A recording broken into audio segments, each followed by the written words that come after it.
जैसा कि हमने आपको पिछले भाग में बताया था कि कैसे मुगल फौज ने सडोरा और लोहगढ़ किले को घेरा। किले को घेरने के पश्चात बादशाह ने लोहगढ़ किले पर हमला करने की तैयारी शुरू कर दी।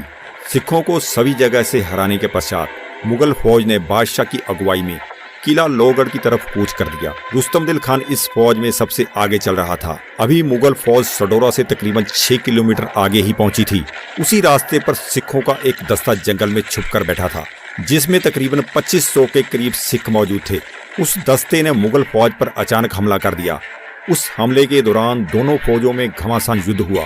कामवर खान जो उस समय मुगल फौज के साथ था, इस युद्ध के बारे में वह इस तरह बताता है वह बादशाह शहजादे रफ्यूशान की फौज में था। मैंने अपनी आंखों से देखा, फकीरों के पहरावे वाले सिखों ने शाही फौज में दहशत फैला दी। शाही फौज के इतने सिपाही मर गए, हमें ऐसे लग रहा था कि हम भी इस जंग में मारे जाएंगे।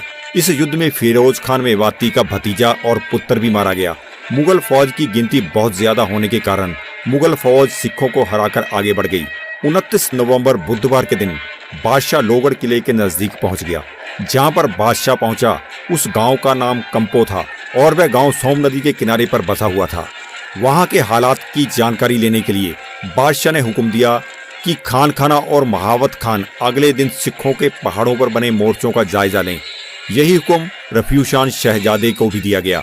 30 नवंबर को पूरा जायजा लेने के बाद मुगल फौज ने लोहगढ़ किले को घेर लिया।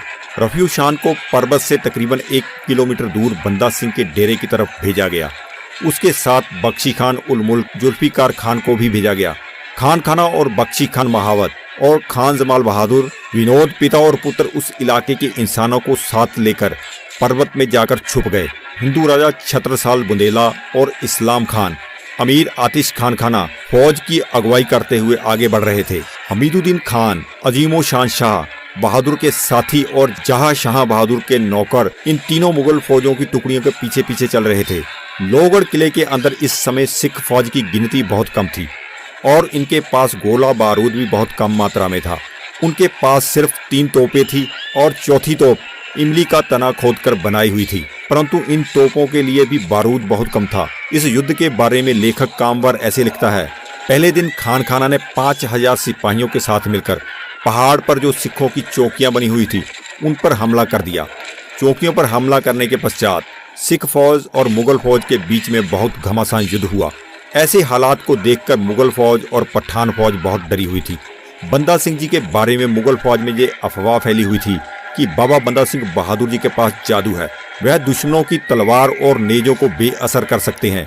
उन्होंने यह भी सुन रखा था कि बंदा सिंह ने अपने सिखों को यह वरदान दिया हुआ है कि यदि कोई शख्स इस युद्ध में मारा जाएगा, वह दोबारा जन्म लेकर बहुत बड़े ओहदे पर वापस आएगा। ऐसी अफवाहों के कारण बादशाह और बड़े बड़े जर्नैल परेशान थे और बहुत ही मायूस होकर बैठे थे।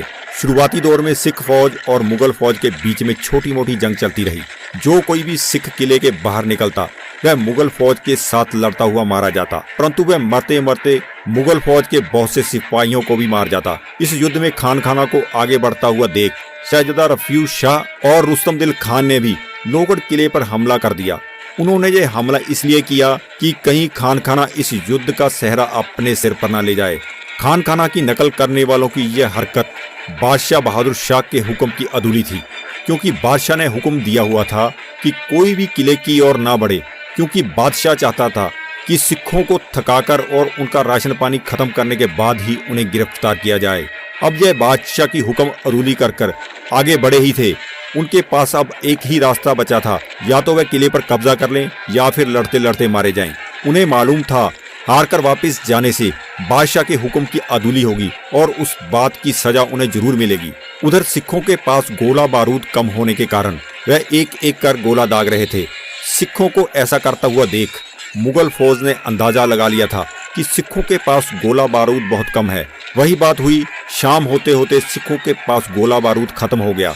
गोला बारूद खत्म होने के पश्चात सिखों ने अपने मोर्चों में से बाहर निकलकर मुगल फौज पर तलवारों से हमला कर दिया। इस तरह बहुत से सिख शहीद हो गए। इस समय बंदा सिंह जी लोहगढ़ किले के ऊपर वाली पहाड़ी पर बने एक और किले सितारगढ़ में बैठे हुए थे। शाही फौज ने लोहगढ़ किले को घेर लिया था और वह किसी समय भी उस किले पर कब्जा कर सकते थे। सिखों को अब एहसास हो चुका था कि इस किले में से बाहर निकलना ही अक्लमंदी है। जब रात हुई तो सिखों ने इमली के तने से बनी हुई तोप में बहुत सारा बारूद डालकर उसे चला दिया। उसके धमाके से धरती कांप गई और शाही सिपाही भी डर के मारे छुप गए। सिखों ने इस बात का फायदा उठाया और किले में से बाहर निकल गए और पहाड़ों में जाकर छुप गए और बंदा सिंह जी भी उनके साथ में ही थे। इस लड़ाई में 1500 के करीबन सिख और उनके 2 जर्नैल भी मारे गए। अगले दिन की सुबह होते ही राजा उदित सिंह बुंदेला और रुस्तमदिल खान ने एक बहुत बड़ा हमला किया और वह किले के अंदर प्रवेश कर गए और उन्होंने किले के ऊपर कब्जा कर लिया। जब उन्होंने किले पर कब्जा किया तब उन्हें वहां पर गुलाब सिंह बख्शी, जिन्होंने बाबा बंदा सिंह बहादुर जी की पोशाक पहन रखी थी, और उनके साथ 30 और सिख मौजूद मिले।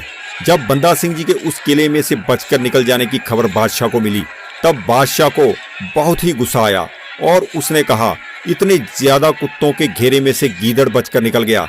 बादशाह के इस गुस्से का इशारा खान खाना की तरफ था, क्योंकि उसने ही बादशाह के हुक्म की परवाह किए बिना ही किले पर हमला बोल दिया था। यह बात सुनने के पश्चात खान खाना शर्मिंदा होकर दरबार में से उठकर चला गया। खान खाना ने यह बात अपने दिल पर लगा ली और वह बीमार हो गया। बादशाह के काफिले के साथ चलते चलते 2.5 महीने के उपरांत सडोरा के नजदीक गांव बडोली में मर गया। खान खाना को उस समय मुगल सल्तनत की सबसे बड़ी फौज मिली हुई थी। खान खाना इस वक्त तक अपनी जंग के कारनामों से तकरीबन 1 करोड़ रुपया बादशाह से इनाम के तौर पर ले चुका था। बंदा सिंह के किले में से जिंदा बचकर निकल जाने के कारण बादशाह ने जंग जीतने की खुशी में बज रहे ढोल नगाड़ों को बंद करवा दिया और बादशाह मायूस होकर बैठ गया। आज के भाग की हम समाप्ति यहीं पर करने वाले हैं। फिर मिलेंगे एक और नई ऐतिहासिक जानकारी के लिए। जानकारी अच्छी लगी हो तो हमारे चैनल को सब्सक्राइब जरूर कीजिए।